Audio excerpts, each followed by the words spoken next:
sometimes I feel like when things are a little bit more difficult, you see a little more reward with it. And I see that with my kids every day. We got married in 2006, so we've been married for about 8 years now.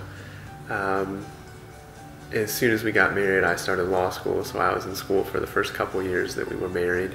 And then towards the end of that, we decided that we wanted to start a family. We're the Johnson family. I'm Rob. This is Alexis. And these are our kids. This is Jacob, and Jacob is, how old are you? 5. 5, great job. And this is Elijah. And Elijah, how old are you? I'm 4. Good job. That's so And this is Hattie. Hattie, how old are you? I'm 3. Good job. And this is Sarah, and Sarah is 6 months old. We were unable to have biological children, so we decided to look into adoption. And we went to an information meeting with Bethany, and we were really impressed. These are the first 3 pictures that they sent us of Elijah when they told us that he was available for interested in adopting him, and they sent us these 3 pictures. This is the first day we met Elijah, and then this is the day that we brought Elijah home. Elijah has sensory processing disorder, and he is a sensory seeker, so he's always crashing into things and running in circles and needing a lot of sensory input. So doing the exercises for him, like jumping on the trampoline and spinning around and getting all of those sensory inputs are really important for him. One more round. Great job. All right. It helps him to be able to focus so he can do better in school and to just function so he's not better. kind of bursting at the seams of trying to get that stimulation. We really had a great experience with our first adoption, and so we were eager and excited to get ready and get into our next adoption. We started the process with Jacob just about the same time as we were wrapping up Elijah's adoption. So that was early 2011. We saw him on one of the waiting child lists, and he was about 18 months at that point, and we called and said we were interested. Because you said... Yeah, I saw him. I said, "That's the one. We've got to, we got to go bring him home." And they told us that we couldn't at the time. So we had started looking at some other countries, and then they called us. They called us or emailed us a couple months later and said, out of the blue, they said, "We still haven't been able to find a family for him. He's still in foster care. Are you guys interested?" It was just one line in the email that said, "Are you still interested in this little boy from Korea?" And we said, absolutely. Yes. I made this album while we were waiting for Jacob, and this is actually the first photo that we saw of Jacob. Every child gets, from the agency in Korea, gets a photo in this little chair here. We call it the throne. So Jacob, he has a genetic disorder, and it's an unknown genetic disorder. So we tried searching through all of his genes, really, to look for the mutation that's causing his skin differences, and they can't really find anything that is conclusively explains it. So he's pretty unique and has a unique disorder, so we're not really sure what to expect, but it doesn't seem to really have affected anything else that we can tell. He came home with some low tone. He had a hard time getting on the sofa when he came home and getting in the van. But he has improved greatly, and we've seen huge strides with him, and he's in physical therapy, and he had some low oral motor tone as well. So just really working with him on those things and building those muscles, and he's shown great improvement. And when we first got the trampoline, he said, "No, I don't want to. I'm not good at trampolines." And I said, "Jacob, you are going to be an expert trampoline jumper." And sure enough, he loves the trampoline.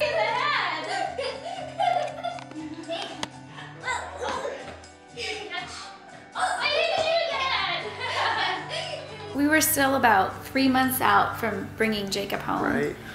And I saw Hattie's picture and I absolutely fell in love with her. She just had these eyes that were like, I am your daughter, come get me. Mm-hmm. So this is the first picture we saw of her, the picture that I said that she was just looking at me, it seemed like, and saying, come and get me. And I just fell in love with her.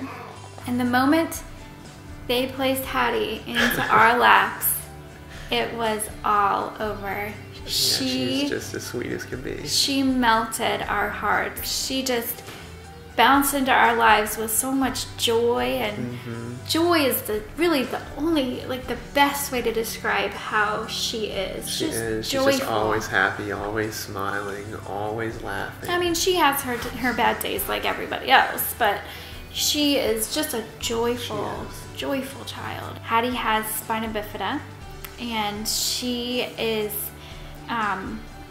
has a severe form of spina bifida, so she is paralyzed from the waist down.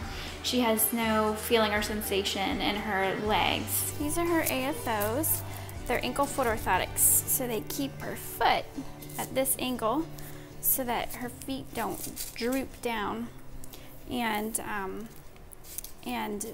get really tight in the back of her ankle, so that you don't have to have surgery on them. And she also has neurogenic bowel and neurogenic bladder, so she needs assistance with going to the bathroom. And she also has a shunt in her head. She has hydrocephalus, that it's just a buildup of fluid in her head.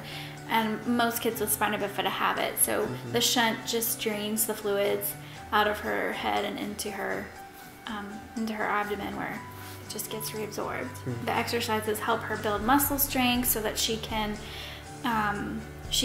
sit up better on her own and try to use 2 hands while sitting rather than holding her hands down to kind of tripod while she sits. This will help her in the long run with everything from transferring out of her wheelchair to getting dressed. Getting dressed, exactly. Great job! Very good! Yeah, it's, so that's kind of the goal, is to getting her, build her strength up. Right. To just help her get her, so she can do daily activities. Right. When I see Hattie accomplish something that she had so much trouble doing, like something as simple as getting a shirt on in the morning. All right. We gotta put your jeans on, honey. I need your help. Okay, pull them up. Pull. Good. Like Miss Mandy, your therapist says, exactly. All right, pull up here. All dressed. And I see her do it all by herself. There's no reward like that. It's just an amazing experience to be able to just watch them grow and accomplish things that they weren't able to do easily. Sarah has a genetic disorder called Apert syndrome, and with her, she has one suture. When you're born, you have sutures that are open to kind of help with brain growth, as your brain grows, the sutures expand and then eventually they fuse shut. Well, hers were fused on one side at birth, and so the neurosurgeon and the plastic surgeon will go in and open up the suture and then reshape her skull. It's a pretty major surgery. She will be in the hospital for about a week. There's blood transfusions involved, and it's a pretty big surgery. Before she has that, though, she's gonna have to get a G-tube. She is a teeny little thing, and she is having trouble with eating. It's harder for her to eat because she gets tired more easily because of her nasal passages. So the G-tube will help her to be able to get the nutrition that she needs so that she can grow and get be able to be ready for this next major surgery. We've pretty much weaned her off of oxygen, but sometimes, particularly when she has a cold and she's really stuffy, she might need to get oxygen to help, since her nasal passages are so small, to kind of get some air in through her. Are you gonna show me some of your smiles? Ready? Take these off. And then probably around late elementary school or early middle school or so, she'll have to get a mid-face surgery to bring forward her jaw with a little recessed, her top jaw, and kind of just make everything a little more aligned. She also will need surgery on her hands, so we're not 100% sure exactly what we'll be able to do for her hands, whether we'll be able to give her fingers or not. There's all sorts of different equipment and stuff to help her, so even if she's not able to have any fingers, that can help adapt things so she can eat on her own with like a cuff that you can stick a fork in, or a pencil in, or crayons so she can color or write, or any of those things. So and then her toes are also fused together, and so that's much more likely that they'll be able to separate her toes should she have any problems with walking.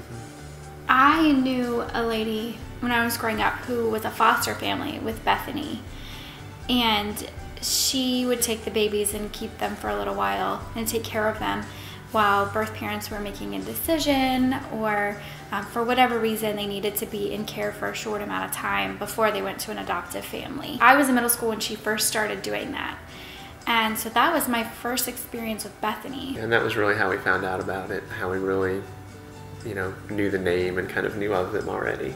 Our social worker had mentioned that there were certain countries, if we were open to international adoption, that there were certain countries for families that were open to moderate to severe special needs. And I looked at her like she had 5 heads. I thought, why in the world would you think we are open to moderate to severe special needs? So Rob was like, this is a great idea. Let's do this. I think that we should adopt an older child or a child with special needs. And I put the brakes on. Said, this is crazy. We have no parenting experience. We're not nurses or doctors. We don't have any special training at all.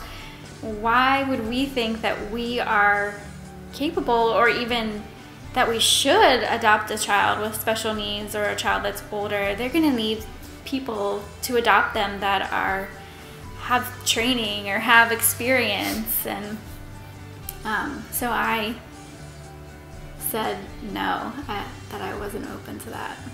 But the very next day, after we told our social worker that we were not open to older children or special needs children, I was driving to the car, and I really felt like God just spoke to me and said, why are you so worried? What are you so worried about? Do I think that I'm gonna get to heaven and God's gonna pat me on the back and say, great job making an easy life for yourself and not doing what I'm asking you to do? And I was really convicted by that, and I felt like